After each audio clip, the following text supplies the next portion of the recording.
When we built this motor, we did all the calculations on paper of what worked with, what did all the math, because engines are math, you know what I mean? Did all the math, and, we came up to about 400 horsepower, a little more than 400 horsepower. What's good, grind schoolers? It's your boy Rob, and today we're just gonna chop it a little bit, man. I want to talk about the Elco and what we got going down with it, because we are nearing the point of basically getting it back together and on the road, and I'll talk a little bit about that in a second. But before we jump into the video, man, I'd like to say thank you to everybody who rocks with me. Thank you for everybody who has subscribed, has reached out, sent me a comment, a DM, or whatever. You guys know that I rock with y'all. Respond back and all that kind of stuff. I am currently 375 subscribers from 5,000 subscribers, y'all. When I first started this YouTube journey, like, I just wanted to get 1,000. It took me so long to get to 1,000, It was just kind of like, man, like, it's a lot tougher than you think. And though I'm not like the biggest channel, or the smallest channel or nothing like that, I'm happy where I am, 5,000 was always kind of like a milestone to get to. If you go way back in my videos, I've talked about it a lot, but anyways, like I said, man, I'm trying to get to 5,000 subscribers, 375 away. Go ahead, hit that like button, hit that subscribe button. I appreciate every single one of y'all. From the bottom of my heart, man. Like, we're just trying to make it out here, y'all. This car content is really difficult. I'm not even gonna lie to you. I'm not even gonna hold you. It's a lot of effort. It's a lot of energy. It takes a lot to like stop what you're working on, to pick up the camera and record it. And especially when, you're building garage built cars, you can't just pull up to the shop and show the progress on the car that somebody else is making on your car.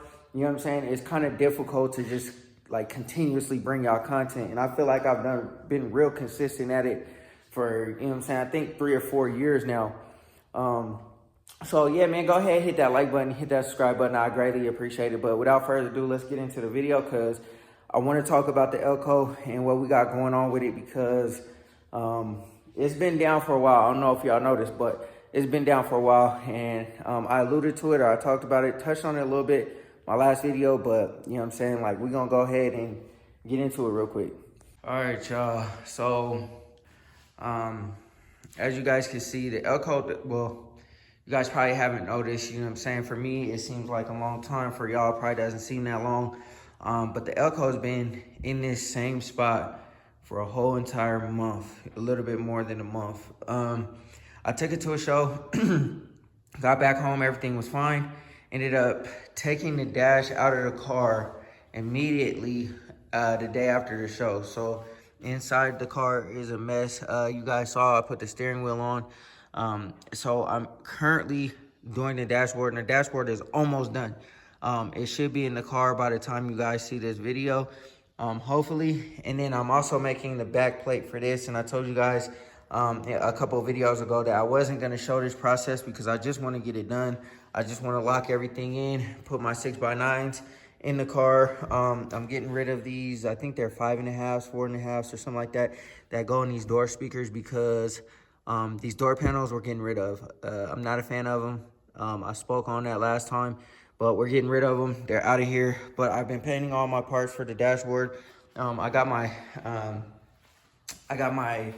glove box ready, prepped to go, but I can't get the piece out for the door lock. I gotta get this off. I don't know if it just screws apart or what, but I gotta figure it out somehow.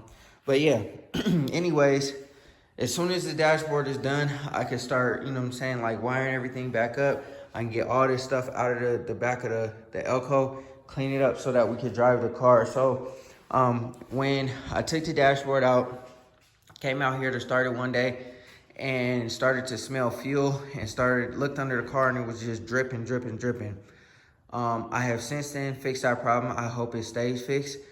But I also replaced the transmission pan gasket, and as you guys can see, this big black spot here is spraying a leak. So I have to figure that whole piece out. Like I said, I talked about it a little bit on my last video, but I have my parking indicator So I ended up buying a parking indicator. Let's go over here, I'll show you guys.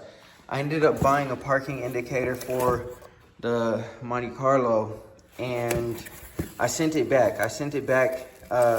Because I decided to go the Dakota Digital route. You know what I'm saying? Like with the Dakota Digital box that you see down there, right here, mates up with the Dakota Digital Dash. However, the Elco has the auto meter in it.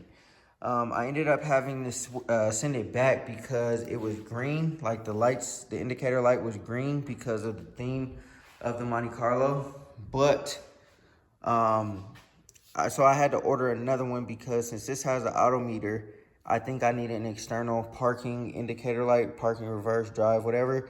Like I don't need it. I've been driving this car, you know what I'm saying, since it's been running, just knowing what gears I'm in. But I think it would be cool to see, you know, like a nice little light that tells me what gear I'm in, especially if somebody drives the car, they know what gear it is because they're not really used to the car. Now, I don't anticipate anybody driving the car. However, you know what I'm saying, quick backstory with the Impala, I took it to the shop to get the exhaust done, and dude put it in reverse and didn't put it back into park. He put it into, I think he thought he put it into park, but it was in reverse or something like that, and ended up running my car into the wall. So luckily it was before it got painted and there was no damage really, just scratches, which, you know, we're gonna get fixed anyway. But you know what I'm saying, like if he would have had the light, he would have been able to tell what was going on. But anyways, man, we're getting back to the Elco.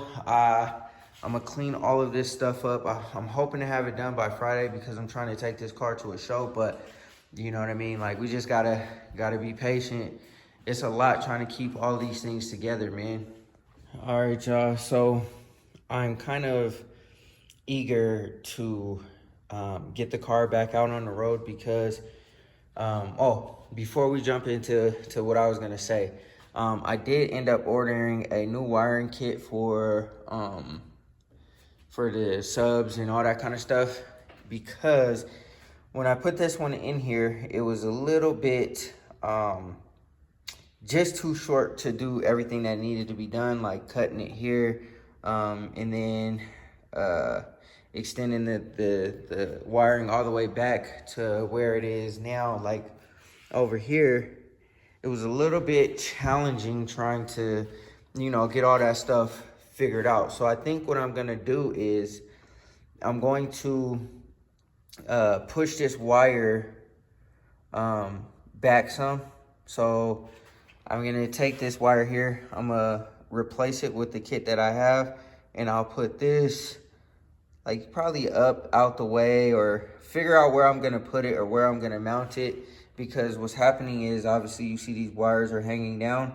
The reason why it's like that is because this is going into that black wire, or that black mesh, and it doesn't have enough room. But I was trying to hide all the wires. So we're gonna clean all this stuff up and make it look a lot nicer, a lot more clean, a lot more put together. I'm thinking about moving this fusible link over there, but that will be in due time. So the last time I drove this car, the time prior to that, the last time I drove this car, I had to try to get everything fixed quickly and get it back on the road so I could get to the next show or whatever. But last time, the time previous to that, I had a issue with the belts. So this alternator belt, I'm assuming it was the alternator belt, because it was like, looked like it needed to be replaced. The belt ended up falling off, which made the car spike in temperature. Thank God it happened right as I was getting off the highway, and I was able to park safely in a parking spot and get it together. I talked about this a couple months ago, maybe. But I was thinking about it, and this whole setup is pretty old. I really want to refresh this setup. I'm keeping it small block, it's staying small block, but you know, I want to refresh the fueling, I want to refresh the coolant, or the water pump and the coolant system. I want to get rid of this flex fan. I want to get electric cooling fans because I got a big radiator. I just need electric cooling fans. I want to get a new alternator for the subwoofers and stuff like that. And I want to change this whole system up in the front so that it's not the old brackets and stuff like that. And I don't have any liability issues with the belts. I'd rather put something on here that, you know, works together. Like it needs to work together. This is kind of, I don't want to say it's Jimmy rigged, but it's put together how it's put together. You know what I mean? So, I also want to do electric fueling. Want to get rid of this fuel pump down here and go with a sniper, which I did show you guys on my dashboard. There's a spot that I'm creating for the actual like gauges or the display for the sniper. And I want to be able to use that. Other than that, man, I mean, like, I don't really plan to do a whole lot. I just want to refresh everything, make everything more reliable, make it more fun and enjoyable to drive where I'm not thinking too much about what might happen. So I have reverse course on the LS completely for this car. I enjoy the small block. It has plenty of power. I can't really get it to the ground like I want to because of the rear end, but when I get behind the wheel of this car, I'm not really lacking power. Like, I don't get in it like I get in the Impala and like, dang, this thing is terrible. Like, nah, this car pretty much gets up and goes pretty good. So, and we built it for that. Like, when we built this motor, we did all the calculations on paper of what worked with, you know, what, did all the math because engines are math, you know what I mean? Did all the math and, you know, we came up to about 400 horsepower, a little more than 400 horsepower. I'm not really sure if that's accurate or not because it's never been on a dyno, but once I get a rear end, I get everything together and, you know, how I like it, we might be to that point where we could try to see what this car actually makes. But anyways, man, I just wanted to chop it with y'all about the Elco for a second because I know it hasn't been on camera for quite some time. And, you know, we've been working on it like a lot, like not on the actual physical car, but on components that are going in the car. And I'm to the point where I'm almost done with that stuff. I just got to finalize it and get done with it so that we can move on to other things. All right, y'all, that's going to be it for this video. I know it was not like nothing crazy, but I'm to the point where I just want to get y'all content in between time, because I noticed that, you know, the amount of videos that I'm putting out has declined or decreased substantially just because of the simple fact that, first of all, like I said, I had personal, nothing bad, but you know what I'm saying? I'm living life, you feel me? So anyways, and that kind of obviously cuts into the car time because I'm not at home. I'm not doing what, you know, I usually do.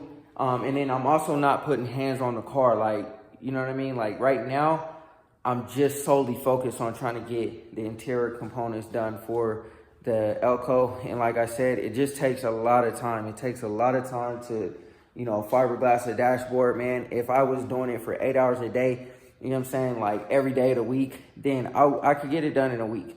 But unfortunately with, you know, the time in between and the time that I have, just trying to get it together when I have time is cutting into, you know what I'm saying, what I have going on with the cars. Like I'm missing shows, all that kind of stuff, man. I already know.